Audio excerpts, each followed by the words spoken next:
Derechos humanos, derechos fundamentales y garantías, segunda parte, Instituto de Estudios Superiores en Derecho Penal. Para analizar ese tema es importante abarcar un análisis de la reforma constitucional en materia de derechos humanos, publicada el día 10 de junio del año 2011, cuya entrada en vigor se dio el día 11 de junio del año 2011. Y esta reforma es muy importante porque da una nueva perspectiva a la interpretación y aplicación de los derechos humanos hacia todas las autoridades.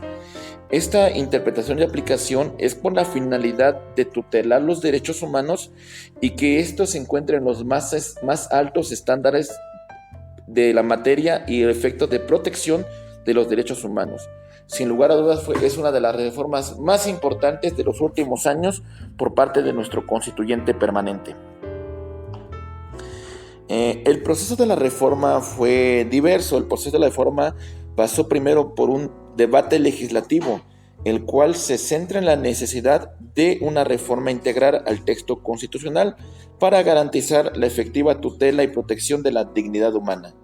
Los diputados aprobaron esta primera iniciativa en la cual establecieron que las normas sobre derechos humanos se deberán interpretar de conformidad con la Constitución y los tratados internacionales, pero establecieron un estándar distinto bajo el principio de no contradicción constitucional. Este supuesto fue debatido por el Alto Comisionado de las Naciones Unidas, el cual señaló que no era sostenible el principio de no contradicción constitucional en materia de derechos humanos, por la cual sugería al legislador mexicano no señalara esta restricción. Los senadores aprobaron el día 8 de abril el dictamen, desincorporando el principio de no interpretación constitucional. Y finalmente, las legislaturas con fecha 1 de junio del año 2011 aprobaron esta reforma constitucional. Los cambios materiales o sustantivos de la reforma constitucional del 10 de junio del 2011 reflejan a la entrada de un nuevo paradigma constitucional y hacen una clara distinción entre los derechos humanos y sus garantías. El capítulo primero, que anteriormente se denominaba de las garantías individuales, pasa a denominarse de los derechos humanos y sus garantías. La Constitución y los tratados internacionales reconocen, nunca otorgan derechos humanos. El texto constitucional antes de la reforma en su primer párrafo establecía lo siguiente: artículo 1 de la Constitución Política de los Estados Unidos Mexicanos. En los Estados Unidos Mexicanos, todo individuo gozará de las garantías que otorga esta Constitución. Analícese esta palabra muy especial, otorga. El fundamento de la tutela de las garantías era de corte juspositivista. Las únicas garantías que teníamos son las que el Estado otorgaba. Entonces había una limitación respecto a la protección de derechos humanos. Pero con la reforma al texto constitucional en junio del 2011, encontramos que el nuevo texto establece lo siguiente. Artículo 1. En los Estados Unidos Mexicanos, todas las personas gozarán de los derechos humanos reconocidos en esta Constitución y en los tratados internacionales de los que el Estado mexicano sea parte. El cambio sustancial está en la palabra reconocidos. ¿Por qué? Porque da una amplitud a los derechos humanos, no los limita a una cuestión de concesión por parte del Estado, sino en la gama de protección va a ser mucho más amplia. Algunos cambios procesales o adjetivos que se dan con motivo de esta reforma constitucional. Bueno, algunas disposiciones que incorporan obligaciones a cargo de todos los operadores jurídicos, traducidos en un sistema de control constitucional en materia de derechos humanos. Ya hablamos de cambios fundamentales en los cuales el artículo 1 habla de los siguientes principios: interpretación conforme y principio por persona. Interpretación conforme de las leyes que emanan de la Constitución, con la propia Constitución y con los tratados internacionales. Cuando hacemos la interpretación conforme a la Constitución, ejercemos un control de constitucionalidad difuso.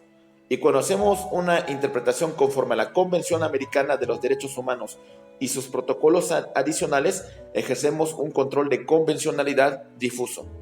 Asimismo, también hablamos del principio por persona.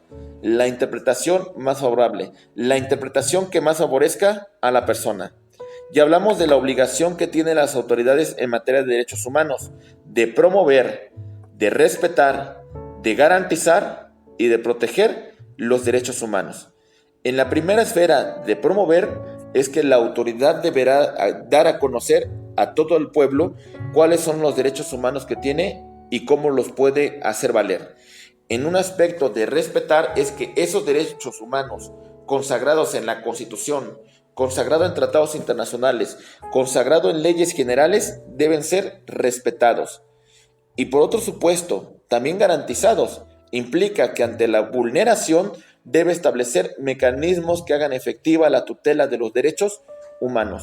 Y como consecuencia tiene el Estado la obligación de proteger los derechos humanos. Cuando hablamos desde la perspectiva de los derechos fundamentales, es muy importante analizar la perspectiva que nos da el jurista italiano Luigi Ferrajoli, y entendemos que los derechos subjetivos son una expectativa positiva, es decir, una pretensión o una expectativa negativa de no sufrir lesiones. Estos derechos fundamentales corresponden universalmente a todos los seres humanos en cuanto dotado de estatus de personas y de ciudadanos con capacidad de obrar. Desde esta perspectiva vamos a dividir a los derechos fundamentales en dos: derechos fundamentales primarios y derechos fundamentales secundarios. Los derechos fundamentales primarios son los derechos humanos o personalísimos, mientras los de segundo son derechos civiles, que pueden ser restringidos en algún supuesto por la autoridad. Los derechos fundamentales primarios o personalísimos, señores, son derechos que no pueden ser alterados, que no pueden ser restringidos de ninguna manera por el Estado.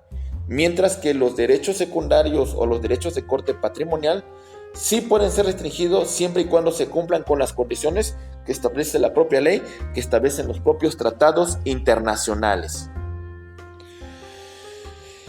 ¿Cómo vamos a clasificar a los derechos fundamentales? Bueno, los vamos a clasificar de la siguiente manera: como individuales, como plurindividuales y como transindividuales. La primera clasificación de los derechos fundamentales individuales, vamos a hablar de los derechos civiles y políticos, derechos humanos de primera generación. Vamos a hablar también de un interés directo y personal. Para hacer efectivo el derecho humano, el derecho fundamental, es importante que exista una afectación real.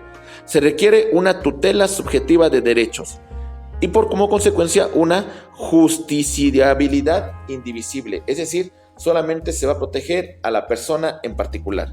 Mientras que en la segunda clasificación, derechos fundamentales plurindividuales, hablamos de derechos económicos y sociales. Hablamos de derechos individuales homogéneos. Hablamos de que se requiere una tutela objetiva de los derechos humanos y hablamos de una justiciabilidad divisible o colectiva.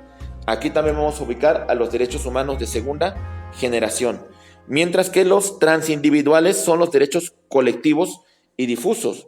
Los derechos de tercera generación, hablamos de una tutela colectiva, una justiciabilidad indivisible para todo este conglomerado, y existe una legitimación extraordinaria para hacer efectivos los derechos fundamentales transindividuales o de tercera generación.